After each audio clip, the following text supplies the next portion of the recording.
Love. A word so simple yet a force so vast it defies the boundaries of language, logic, and even time. It can be as soft as a whisper or as violent as a storm. One moment it lifts us to unimaginable heights, the next it brings us to our knees. Love is a paradox. It heals and wounds, it connects and confuses. And today we're going to unravel its most mysterious expression, the moment when love turns into silence. Have you ever felt it, that chilling shift when someone who once cherished you suddenly withdraws? There are no arguments, no fights, no closure. Only a silence that grows louder with every passing day. Your mind races, your heart aches, and the question lingers, did they stop loving me? Many of us are quick to assume that distance means detachment, that if someone is ignoring you, it must mean they don't care. But what if that assumption is wrong? What if, in fact, the silence is not a sign of fading love, but of love that runs too deep to handle? Carl Jung, one of the founding voices in analytical psychology, believed love is not just an emotion, it is a profound reflection of our unconscious mind. He taught us that beneath the surface of every romantic connection lies a rich, hidden terrain where our past traumas, suppressed fears, and unresolved emotional patterns live. Love, he argued, often awakens those forgotten fragments. And when it does, things can become overwhelming. Today we'll journey into the psychological labyrinth Jung mapped out, the hidden side of love, the part that operates in the shadows, the side that speaks not with words, but with silence, withdrawal, and distance. When we love deeply, we imagine connection, warmth, laughter, and understanding. But what if the person you love suddenly pulls away? No explanation, no warning, just emotional absence. Your instinct might scream that they no longer care. But often, the truth is more nuanced. What if their retreat is not rejection, but protection? Let's step into Jung's world. According to him, the human mind exists in two parts, the conscious and the unconscious. The conscious mind is the one we use daily, logic, reasoning, awareness. But the unconscious is the hidden realm. It's where repressed memories, childhood wounds, unresolved grief, and deep-seated fears hide. It influences more of our behavior than we realize, especially when it comes to love. You see, love doesn't just make us feel good, it opens a mirror. When you fall in love, the person you adore often becomes a reflection of your deepest self. You see beauty, hope, dreams, but also insecurity, pain, and fear.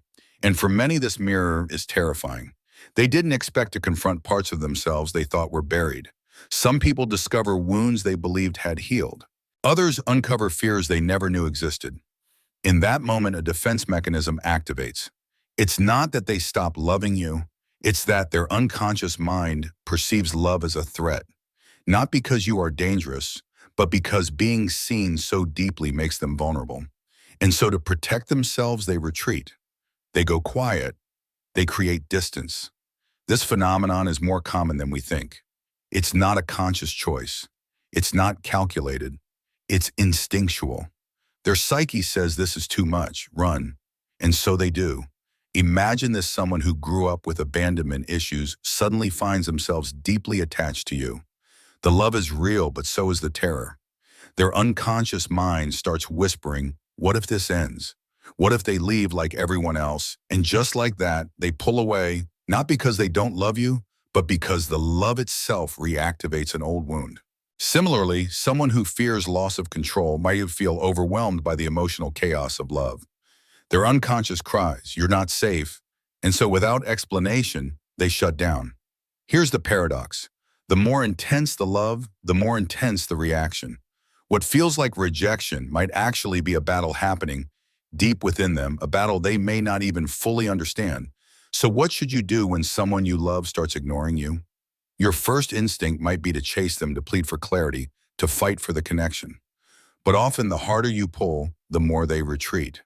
That's not because you're unworthy, it's because emotional overwhelm has hijacked their ability to be present. In these moments, the most compassionate thing you can offer isn't pressure, it's space. But let's be honest, offering space doesn't mean you don't care. It means you understand. It means you're strong enough to hold love without controlling it. And that kind of strength is rare. Sometimes the distance is temporary, a pause, a breath, a moment to recalibrate. But sometimes it's part of a deeper pattern, an unconscious cycle of running, hiding, and returning without ever healing.